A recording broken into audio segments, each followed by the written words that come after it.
Two things worth celebrating in the Dome tonight. The first, a big trip down memory lane to 2003 and Syracuse's only national championship title. And the second thing to be excited about, the Orange breaking a 4-game losing streak with a 72-63 dub over the Demon Deacons. We're going to break it down on the last game of the season right here on Orange Press Pass. So grab your throwback Orangeman gear and get ready because it starts right now.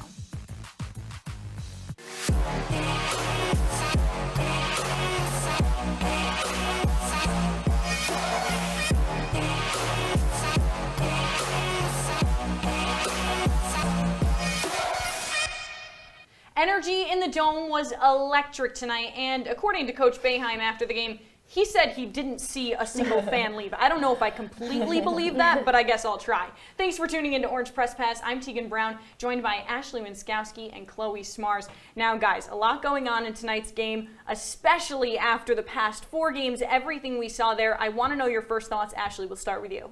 Yeah, Teagan. Well, my first thought is that this team needed this win so badly today. Going into the ACC tournament, if we were looking at 5 straight losses going into that, that would have just been absolutely disastrous. I think that, not only were the last 4 losses, they were big losses. Specifically, that game against Georgia Tech earlier this week, that was such a confidence killer for the Orange, losing by 20 to a bottom feeder ACC team. They needed this win so badly today. And the energy around this team was just different. Even in warm-ups, they were laughing, joking around with each other, be that senior night or whatever it was. They needed a win tonight for sure. Not to be negative here, Ashley, but why now? Where did this come from? I mean, the Syracuse team we were talking about that's had some pretty bad losses over the past few games. And now they come in, the energy you said, Why does it have to come now when a team that has the talent that they could have used all season? But I guess going into the tournament, like you're talking about, it's some great momentum, but we should have seen this Syracuse team all year. And if you had the 3 players above 15 points, Jesse, Joe, and Judah, it wasn't just one player stepping up today, it was multiple. Why did we have that all season? What triggered it today? Sure, say it was a celebration, but it's interesting to see why they turned it on today. Yeah, Chloe, they say better late than never, but I don't know if I completely believe that. I would have loved to have seen it earlier. But hey, let's take a look inside the JMA Wireless Dome. A ton of excitement going on tonight between senior night being the first thing, but also celebrating that 2003 championship. Carmelo Anthony in attendance, of course. Now, Jesse Edwards, a name we're going to hear all night here on Orange Press Pass, starting it out with a layup. Cuse up 2-0. But hey, Wake Forest isn't going to let that happen for long. Bobby Klintman into the 3. Wake Forest up 7-6, and hey, they were 10 for 39 on 3-pointers tonight. Judah Mintz, the freshman, he's going to tie it up for SU. 13-13 right now. SU is going to improve that lead even more. Malik Brown with the layup. Judah Mintz with the assist. SU up 25-14. Steals, a big thing for the Orange tonight. 13 total. Jesse Edwards contributing 5 of those. Tyree Appleby, an absolute beast for Wake Forest. The 3-pointer, it's good. Lucas Taylor with the assist. SU still up 28-23. Getting further into the second half, Judah Mintz with the jumper at the end. SU has the lead 39-29, and that's their first 10-point lead since December. Now going into the second half, Tyree Appleby once again absolute beast with the layup. Bobby Klintman with that assist. SU up 41-38. Jesse Edwards with the layup next. Judah Mintz with the assist. SU still with this lead. We saw it all night long. Joe Girard with the assist over to Jesse Edwards. An absolute dunk right there. SU 56-44. Malik Brown ending it now with a dunk just like we just saw. Joe Girard with the assist. Final score 72-63. The Orange take the win. You're looking at here, this score, like you're talking about, Teagan. Jesse Edwards, what a day he had. 27 points, 20 rebounds, the first 2020 game since a while in SU history. It's a really big game for him. He had a bit of a scoring slump against Duke, against Clemson. He didn't look like he wanted even to be on the court. Played a great game today, though. Yeah, over for the Demon Deacons, Tyree Appleby. The Orange really held him at bay in that first half. He only had 11 points, but he did end up finishing with 21 points, the ACC's top scorer. But beyond that, they were really left to rely on some guys that we don't usually see for them, like Williamson. Yeah, it was the first win for the Orange in a hot minute. And hey, speaking of first, our reporter, Matt Fairfax, is making his on-air debut right here on OPP. He's live from the Dome right now. Matt, aloha. I'm sure the energy in the Dome tonight felt even more electric in person. How did this environment motivate the team, especially with all of that hype around the championship celebration and jersey retirements? Well, Teagan, so good to hear from you. And first and foremost, aloha kekai ike kahi from the JMA Wireless Dome. And today, it was a piece of history that a lot of us in this building were super lucky to witness. And you want to talk about the environment. The environment, one of the craziest I've seen in this dome in my 4 years at this university. We had the pleasure of witnessing Hakeem Warwick and Jerry McNamara both have their jersey retired. It was pretty crazy, just right to my right over there. You'd be able to check it out anytime you're in the dome. But the environment, the fans were rocking. We've been talking so much about the 20th anniversary of this 2003 National Championship team. A lot of people coming to this game wanted to see those guys, and the players on the court, the 2023 team, they did not let them down. And Coach Jerry McNamara, in his post-game jersey retirement ceremony, he talked about the importance of not losing, because he said no team, wants to go out there for their coach, lose, and then he has to have his jersey retired after the game. So I think definitely the 2003 celebration had a huge impact on the game today. I think that senior day atmosphere definitely had an impact on the team as well. We saw Jesse Edwards play a lot of minutes. Joe Girard played a ton of minutes as well. Simon Terrence, not as much, but Jesse Edwards, really clutched up, and I think, that senior day maybe gave him some extra motivation. Sounds like a great night for your reporter debut here, Matt. I want to talk to you a little bit about Jesse Edwards, a career night for the senior on senior night. What was really clicking for him? Jesse Edwards, Ashley, he was just a men amongst boys tonight. I haven't played a ton of basketball in my career, but I was always a big man myself, so I would be, anywhere happy with if I came remotely close to his performance tonight. I mean, 27 points, tying a career high, 20 rebounds. I mean, it just makes sense to ask what clicked for him. And Coach Boeheim, in his press conference, talked a lot about how he got off the bat early. He was getting his shots up, scoring those early points from S-Year. He had the confidence. He was just getting bucket after bucket. He was dominating the rebound battle. I mean, we saw Wake Forest try 3 different bigs with Marsh, Carr, and Keller. None of them could really even contain Edwards at all. It was just unreal. Every rebound, he's just going up with ease, just bringing it down with 2 hand, with 1 hand, catching lobs at the rim, finishing in the air, finishing with dunks, getting great looks on the offensive end. Not to mention as well, he didn't get in foul trouble, so really gave his team a shot by staying on the court, which we've seen he had some trouble with earlier this season. Hey, Matt, loving the pink tie out of you. But back to basketball. What changed defensively for the Orange to be able to disrupt the Demon Deacons' game plan?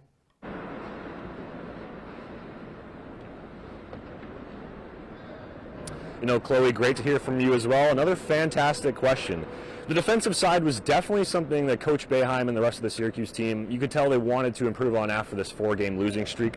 I think one of the keys we saw that kind of helped them kind of destroy the Wake Forest offensive game plan was limiting the impact of Tyree Appleby. There's a great show at CitrusTV called Q's Countdown. They talked a lot about how Tyree Appleby, one of the players on this Wake Forest team that you really need to watch out for. Syracuse, one of the keys tonight for them was limiting the turnovers, because in a way it made them play less defense. Their defense has been borderline atrocious in some of these past few games. So by taking care of the ball on the offensive end in transition, they're setting themselves up for less defensive positions, or less defensive possessions. And when they have less possessions, they're giving up less points. Another thing too, just not allowing a lot of open threes. We saw in the Georgia Tech game, the Clemson game, those teams were shooting a ton of threes, making a ton of threes, but so many of those games were open looks. So I think for Coach Boeheim and the rest of this team, just sticking to what they're best known for in the defensive formation, just limiting those open looks for sure. Matt Fairfax, I've got to second what Chloe said. I'm glad you got the pink memo, because I was afraid I was going to be the only one. But hey, thanks so much for joining us, Matt Fairfax. And when we come back in just a few, we're going to take an in-depth look at the good, the bad, but hey, mostly the good for Cuse, which is really nice to say after the past 4 games. We'll see you in just a few on the other side.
Welcome back to Orange Press Pass. I'm Teagan Brown in studio with our analysts Ashley Wenskoski and Chloe Smarz. Now, let's talk opponent offense first. Wake Forest had a couple of things going against them tonight. Ashley, we'll start with you. You know, what wasn't working for Wake Forest tonight? Yeah, Teagan, so it was really interesting for this Demon Deacons team that so far really relied on Tyree Appleby. They lost their second leading scorer in their loss to NC State a couple of weeks ago, so they've really had to adjust to that. But Appleby was limited, as we mentioned before, in the first half of this game. He only had 11 points. He actually didn't score his first point in this game until about 9 minutes through. So that really speaks to how much better the Cuse offense was playing today. Forced to rely on guys like Andrew Carr, and he actually fouled out with 11 minutes left to play in this game. So that was huge for Wake Forest as well. And they were really just forced to piecemeal it together with guys that they don't normally rely on. Yeah, Wake came out and played one of their worst games of the season. They trailed for nearly 37 minutes of this game, and Appleby actually contributed to them falling into the hole. 7 of the 14 turnovers came from him. He's a guy that, by the way, makes this team run. But although in this game he had no one else step up for him, and that really hurt Wake Forest on offense because no one else was putting up any points at all. Williamson was the only other player to drop double digits. He had 11. Besides that, though, Appleby was the only guy, and that's what hurt the Deacons on offense this game. And now listen, let's switch to Cuse for a second. We all saw SU's defense strategies, if we want to call it that, from the last game. What changed tonight? What finally clicked for them? What'd you see? Chloe, we'll start with you. Yeah, Coach Boeheim came out on Tuesday and he said that they've been exclusively working on defense these past few games, and we hadn't seen it really work up until today. And they held the Deacons to 63 points. That's the lowest since the Rutgers game that they lost on December 17th. They held Wake Forest at 37 from shooting from the field, including 10 of 39 outing from three-point range. And it's been the Achilles heel all year for the Orange. Can they defend the three? They did it today, but I don't necessarily think that they did it well. More in the fact that Wake Forest really just didn't have shots fall. But that worked for Syracuse, and I mean, that's why they got this win today. Yeah, Chloe, I agree with you. Syracuse led Wake Forest in virtually every defensive category today. They had 13 steals, which was really huge for them. Jesse Edwards had 5 himself in his career performance today, and they really just forced those turnovers. Yep. Coach Boeheim talked about that after the game in his post-game press conference, that they were really pressing and forcing Wake Forest to really just miss some of those shots early on. Yeah, and let's switch to SU offense tonight. Pretty big discrepancy on some things between these two teams, including three-point attempts and free throws. So what stuck out to you guys offense-wise for the Orange? Yeah, Teagan. Well, Syracuse struggled from threes, which is something that we've seen from this team. 2 for 13, not a great showing. But where they did dominate was in the paint. Syracuse had 40 points from down low tonight, and that absolutely saved them in this win. And free throws as well, 16 for 24. And in close games like this, it really is true. Free throws can be all the difference, and they were tonight. Yeah, I also look at Edwards and Brown around the rim. They were nasty up at the glass, and that's why Syracuse did well. Because like you were saying, Ashley, they don't do well shooting the three. So go back to the old school style of basketball that works. Get the ball in the middle, drive inside. That's what Judah Mintz was doing all game. And that's why Jesse Edwards had a career game as well, because he can be the nasty player. We haven't seen it for the past 3 games, but today he really showed why he's probably going to be an all-ACC selection this year. Being aggressive around the rim is something we haven't seen from the Orange in this past losing streak. Yeah, Chloe, Ashley, we saw a lot of different stuff tonight from what we've seen the past 4 games. But hey, we've talked about these teams, what they did tonight, both good and bad. Let's switch to talk about the player of the game. And honestly, I don't think it's going to come as a surprise to anyone when I say that Jesse Edwards is the clear choice here. He tied his career high of 27 points tonight, and he had 20 rebounds. It was the first 20-20 game for a Syracuse player since 2009 when Paul Harris did it. And hey, when we return on OPP, time to play a game and walk down memory lane. We'll explain. Stick around. More Orange Press Pass coming up next.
Here's to the straggly ones, the lopsided ones, the first ones, the I miss my beard ones. Hey, I look good with this ones. But no way he's grown that in the weak ones. The black, brown, red, and gray ones. That one. The itchy ones. The never forgotten ones. The ones grown by Dad. The ones grown for Dad. The started late ones. The absolutely filthy ones. The drawn-on ones, the finger ones, the pin ones. The I nearly didn't do it this year ones. And the yeah, why not ones. They all raise awareness, raise funds, start conversations, and save lives. Because whatever you grow will save a bro. Learn more at Movember.com. We're back with Orange Press Pass here on Citrus TV, and listen, it's midterms time here at Cuse. Not exactly a great time for us, and I'm sure we're all worried about our grades on upcoming tests, so I figured we'd take the stress off of getting grades for ourselves, and instead we'll play teacher for a minute and give out report cards to some of the players for the entire season so far. We're going to talk about the 4 J's on this team, and you'll see what I mean in a second. Let's start out with Joe Girard. Chloe, I'll go to you first. What are you grading him? I'm going to give Joe a B, and a B stands for basic, and that's how I look at Joe Girard this season. Sure, I mean, he's put up decent points, he maybe even put up 20 points in certain games, but besides that, he does not blow me away. Nothing he's done this season, I think, circle number 11 as someone that's going to beat me on every game for Syracuse, though. But here's the thing for Joe Girard, this is why I knock him a lot, is that he hasn't been consistent on the year. Joe Girard has scored, when he scored 24 points or more in 6 games this season, Syracuse has won all 6. If he was able to do that for the entirety of the season, be that senior leader, I think Syracuse has a lot more success this season. But besides that, he's been inconsistent at times. Even when he drops 20 points, like we saw against Duke, he did it late in the game to the point where his points didn't even matter. I needed to see Joe Girard from tip-off in this whole entire season be successful. But besides that, I haven't. That's why he's B, and that's why, in my opinion, he's average. Yeah, Chloe, I completely agree with you. If we're going to use a word to describe Joe Girard, it's certainly not going to be consistency. This was the year that we were really looking at him to, it sounds weird to say break out in his senior year, but I think really grow into that leader. There was a lot of debate at the beginning of the season whether he was going to finally surpass that 20 points per game threshold, and he fell quite short, averaging 16.7 points per game. And, he's just a guy that we were looking for him to do more. Like you said, he had those big games, but they were so few and far between, and it just didn't leave a great taste in our mouth. So I'm giving him a B-. All right, so a little bit of differences here, but hey, let's go to the next J on our list. That's Jesse Edwards, tonight's player of the game. But how did he fare this season as a whole? Ashley, to you. Yeah, Teagan. Well, he's played great defense this season, which is something we know is very important to Jim Boeheim. He's 5th in the ACC in blocks and steals. And, he just really had a career night tonight, as we keep talking about. It really was just a really breakout season for him. He was doing better in the beginning of the year before some of those conference games started, which is to be expected. Hit a little bit of a rough patch. But, the minus is because I'm giving him the A- because he's averaging 14.1 points per game. And I think we expected just a little bit more from him. And he's also had some games where he's just fallen silent. Virginia, UNC, Duke, he was just nowhere to be found in those efforts. Yeah, I would agree with you here, Ashley. I'm also going to give him an A-, and it's what you're saying, especially also in that Clemson game. He looked like he was playing hot potato with the basketball when he was trying to rebound. There was no urgency, no aggressiveness by him. But also, I'm going to cut him a little bit of slack. He's coming off an injury from a year ago. We didn't know where he was going to be this season. He had all ACC preseason honors, but he's exceeded those for the most part defensively, like you're talking about. Offensively, he has the capability to do what he did today, and he could do that every night. He's a great player for Syracuse. He adds a lot as the big man. And it's really, what are they going to do next year without him if he doesn't come back? That's the big question. It's a great question. Yeah, that definitely is the question. Great performance from him tonight, and I'd say a pretty valid grade, A- for the season. And hey, we've talked about some seniors, but let's switch to a freshman now for just a second. Judah Mintz, how's his report card looking? I mean, he's got time to grow, but right now, what are we thinking? I'll start with this one. Yeah, I'm going to give him an A. And he's been probably the heartbeat of this Syracuse team, coming out of high school, being a really top-rated recruit. We didn't really know where he would end up. We didn't know if he would be a bust, if he would do good. He's done everything for Syracuse. In the beginning of the season, it was a little rough for him. I think he had some issue with some maturity, playing too much of the hero ball. We didn't know if we can really trust him late in games to get that game-winning shot. But up until this point, though, Judah Mintz has done everything. He's averaging 16 points a game, 4.5 assists, almost 2 steals per game. And I think the knock for him was, could he shoot the three ball? But he did it against Clemson. He had some NBA-style threes in that game. It's a day and night difference for Judah Mintz this season, especially in his maturity and learning how to not have to run this whole entire team. But he's done great stuff for Syracuse. Yeah, Chloe, I'm going to agree with you, and I'm going to give him an A as well. Truly, what more can you expect from a freshman in his first season of college basketball? He's really been a leader on this team, even though he's just a freshman, averaging those 16.2 points per game like you talked about. And he's just really, he's playing so well that we're not sure if he's going to return next year or if he's going to head to the NBA. So aside from some few discrepancies in that Miami game with some late fouls, some maturity issues, that is to be expected from a freshman. I think the season was a huge success for him otherwise. Yeah, a lot of concern going into this season about having such a young team. So seeing him come out as a leader was definitely a highlight. And now, the final J of the night. See, 4 J's. I had a plan. Not exactly a player, but he's gotten more report cards in his lifetime than anybody else on this team. And that's Jim Boeheim. The season wasn't exactly smooth sailing for him this year, but neither was last year. His first losing season in his career. What are we grading Coach Jim Boeheim right now? Yeah, well, Teagan, I'm giving Coach a D-. I'm very down on Jim Boeheim. To be quite frank with you, I come from a Syracuse family. I've been watching Syracuse basketball my whole entire life. And to be quite frank, I don't know if I've ever seen a team less motivated with more potential, like we were talking about earlier in this show, than this season. I mean, truly, like you had some of those losses to teams that, were expected, like Duke, like Clemson, like some of the tops of the ACC this season, Pitt. But Georgia Tech was just unexcusable earlier this week, losing to them by 20 points. And, he's gotten snarkier and snarkier towards the media as the season went on. And it's, it's his 47th season here. He's earned the right, and he's an all-time great, of course. But I don't see the team performing for him as they have in past years. I'm going to give him a C, Ashley, but I agree with everything you just said. All good things must come to an end, as some people say. I'm not pushing Jim Boeheim out of upstate New York, but maybe I am, because the trajectory of this program is going downhill. And I look at the recruiting, what are they able to bring in next year? So far, it's nothing. And if you're going to hit the transfer portal, what have you gotten up to this point? Also, nothing. I think it's time for Jim Boeheim to maybe step down and question what he is as the leader of this program, because up until this point, it's been 2 losing seasons where now they're not in the NCAA tournament with a team that has the potential to put up games like we saw today. So it's really questionable, and you have to look at the helm of the program, and that's Jim Boeheim. Yeah, Ashley, like you, I come from a big Syracuse family, grew up here. My dad talks about the good old days. Yes, all mine as well. The time, mine all as the well. time. But we're just not in those days anymore. And honestly, I don't think we're ever going to see them again with Coach Jim Boeheim. But hey, we've taken a look around the team right here in Syracuse. But when we come back, we're going to take a look around the ACC, and we'll give you a glance at some of tonight's scores. That when we come back in just a few minutes.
When I was in foster care, I never knew when I would have to move, so I always had my suitcase ready to go. Then one day, I was adopted. My new parents opened their hearts and home to me. My parents cook my favorite breakfast for me every morning. My parents take me on trips I never thought I would go on. They gave me a home and an even better reason to use that suitcase. My parents aren't perfect, but they're perfect for me.